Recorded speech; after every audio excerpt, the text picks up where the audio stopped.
श्रीकृष्णपरब्रह्मणे नमः। श्रीमद्भगवद्गीता अथ तृतीयोऽध्यायः कर्मयोगः। अर्जुन उवाच ॐ ज्यायसि चेत् कर्मणस्ते मता बुद्धिर्जनार्दन तत्किं कर्मणि घोरे मां नियोजयसि केशव। व्यामिश्रेणेव वाक्येन बुद्धिं मोहयसीव मे तदेकं वद निश्चित्य येन श्रेयोऽहमाप्नुयाम्। श्रीभगवान् उवाच लोकेऽस्मिन् द्विविधा निष्ठा पुरा प्रोक्ता मया नघ। ज्ञानयोगेन साङ्ख्यानां कर्मयोगेन योगिनां। न कर्मणामनारम्भात् नैष्कर्म्यं पुरुषोऽश्नुते न च सन्न्यसनादेव सिद्धिं समधिगच्छति। न हि कश्चित् क्षणमपि जातु तिष्ठत्यकर्मकृत् कार्यते ह्यवशः कर्म सर्वः प्रकृतिजैर्गुणैः। कर्मेन्द्रियाणि संयम्य य आस्ते मनसा स्मरन् इन्द्रियार्थान् विमूढात्मा मिथ्याचारः स उच्यते। यस्त्विन्द्रियाणि मनसा नियम्यारभतेऽर्जुन कर्मेन्द्रियैः कर्मयोगम् असक्तः स विशिष्यते।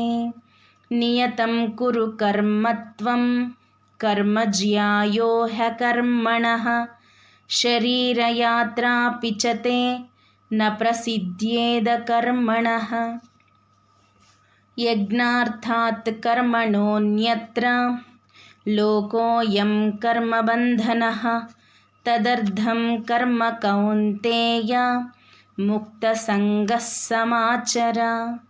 सह यज्ञाः प्रजाः सृष्ट्वा पुरोवाच प्रजापतिः अनेन प्रसविष्यद्वं एष वोस्त्विष्टकामधुक्। देवान् भावयतानेन ते देवा भावयन्तु वः परस्परं भावयन्तः श्रेयः परमवाप्स्यथ। इष्टान् भोगान् हि वो देवाः दास्यन्ते यज्ञभाविताः तैर्दत्तानप्रदायैभ्यो यो भुङ्क्तेस्तेन एव सः। यज्ञशिष्टाशिनः सन्तो मुच्यन्ते सर्वकिल्बिषैः भुञ्जते ते त्वघं पापा ये पचन्त्यात्मकारणात्। अन्नाद्भवन्ति भूतानि पर्जन्यादन्नसम्भवः यज्ञाद्भवति पर्जन्यो यज्ञः कर्मसमुद्भवः। कर्म ब्रह्मोद्भवं विद्धि ब्रह्माक्षरसमुद्भवं तस्मात् सर्वगतं ब्रह्म नित्यं यज्ञे प्रतिष्ठितम्। एवं प्रवर्तितं चक्रं नानुवर्तयतीह यः अघायुरिन्द्रिया रामो मोघं पार्थ स जीवति। यस्त्वात्मरतिरेव स्यात् आत्मतृप्तश्च मानवः आत्मन्येव च सन्तुष्टः तस्य कार्यं न विद्यते। नैव तस्य कृतेनार्थो नाकृतेनेह कश्चन न चास्य सर्वभूतेषु कश्चिदर्थव्यपाश्रयः। तस्मादसक्तः सततं कार्यं कर्म समाचर असक्तो ह्याचरन् कर्म परमाप्नोति पूरुषः। कर्मणैव हि संसिद्धिम् आस्तिता जनकादयः लोकसङ्ग्रहमेवापि सम्पश्यन् कर्तुमर्हसि। యద్యదాచరతి శ్రేష్టః తత్తదేవేతరో జనః స యత్ప్రమాణం కురుతే లోకస్తదనువర్తతే. న మే పార్థాస్తి కర్తవ్యం త్రిషు లోకేషు కించన నానవాప్తమవాప్తవ్యం వర్త ఏవ చ కర్మణి. యదిహం న వర్తేయం జాతు కర్మణ్యతంద్రితః మమ వర్త్మానువర్తంతే మనుష్యాః పార్థ సర్వశః. ఉత్సీదేయురిమే లోకాః న కుర్యాం కర్మ చేదహం సంకరస్య చ కర్తా స్యాం ఉపహన్యామిమాః ప్రజాః. సక్తాః కర్మణ్య విద్వాంసో యథా కుర్వంతి భారత కుర్యాద్విద్వాంస్తథా సక్తః చికీర్షుర్లోకసంగ్రహం. న బుద్ధిభేదం జనయేత్ అజ్ఞానాం కర్మసంగినాం జోషయేత్ సర్వకర్మాణి విద్వాన్ యుక్తః సమాచరన్. ప్రకృతేః క్రియమాణాని గుణైః కర్మాణి సర్వశః అహంకార విమూఢాత్మా కర్తాహమితి మన్యతే. తత్వవిత్తు మహాబాహో గుణకర్మ విభాగయోః గుణాగుణేషు వర్తంత ఇతి మత్వా న సజ్జతే.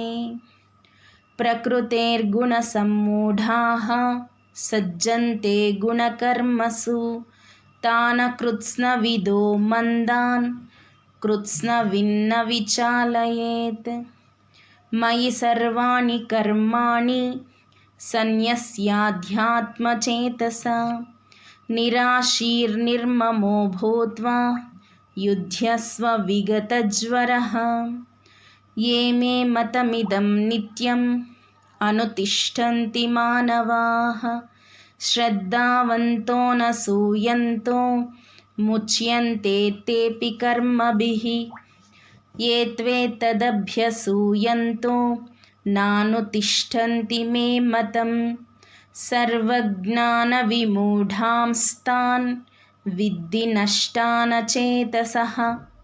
సదృశం చేష్టతే స్వస్యాః ప్రకృతేః జ్ఞానవానపి ప్రకృతిం యాంతి భూతాని నిగ్రహః కిం కరిష్యతి. ఇంద్రియస్యేంద్రియస్యార్థే రాగద్వేషౌ వ్యవస్థితౌ తయోర్నవశమాగచ్చేత్ తౌ హ్యస్య పరిపంథినౌ. శ్రేయాన్ స్వధర్మో విగుణః పరధర్మాత్ స్వనుష్ఠితాత్ స్వధర్మే నిధనం శ్రేయః పరధర్మో భయావహః. అర్జున ఉవాచ అథ కేన ప్రయుక్తోయం పాపం చరతి పూరుషః అనిచ్చన్నపి వార్ష్ణేయ బలాదివ నియోజితః. శ్రీభగవాన్ ఉవాచ కామ ఏష క్రోధ ఏషః రజో గుణసముద్భవః మహాశనో మహాపాప్మా విద్యేనమిహ వైరిణం. ధూమేనావ్రియతే వహ్నిః యథాదర్శో మలేన చ యథోల్బేనావృతో గర్భః తదా తేనేదమావృతం. ఆవృతం జ్ఞానమేతేన జ్ఞానినో నిత్యవైరిణ కామరూపేణ కౌంతేయ దుష్పూరేణానలేన చ. ఇంద్రియాణి మనోబుద్ధిః అస్యాధిష్టానముచ్యతే ఏతైర్విమోహయత్యేషః జ్ఞానమావృత్య దేహినం. తస్మాత్ త్వమింద్రియాణ్యాదౌ నియమ్య భరతర్షభ పాప్మానం ప్రజహిహ్యేనం జ్ఞానవిజ్ఞాననాశనం. ఇంద్రియాణి పరాణ్యాహుః ఇంద్రియేభ్యః పరం మనః మనసస్తు పరా బుద్ధిః యో బుద్ధేః పరతస్తు సః ఏవం బుద్ధేః పరం బుద్ధ్వా సంస్తభ్యాత్మానమాత్మనా జహి శత్రుం మహాబాహో కామరూపం దురాసదం. ఓం తత్సత్.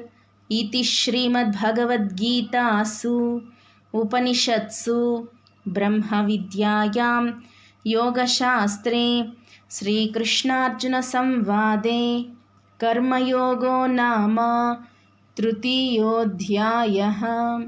సర్వం శ్రీకృష్ణ పరబ్రహ్మ పాదార్పణమస్తు. ఓం యదక్షరపదభ్రష్టం మాత్రాహీనం చ యద్భవేత్ తత్సర్వం క్షమ్యతాం మాతా గీతాదేవి నమోస్తుతే. గీతాదేవి నమోస్తుతే. గీతాదేవి నమోస్తుతే. హరి ఓం.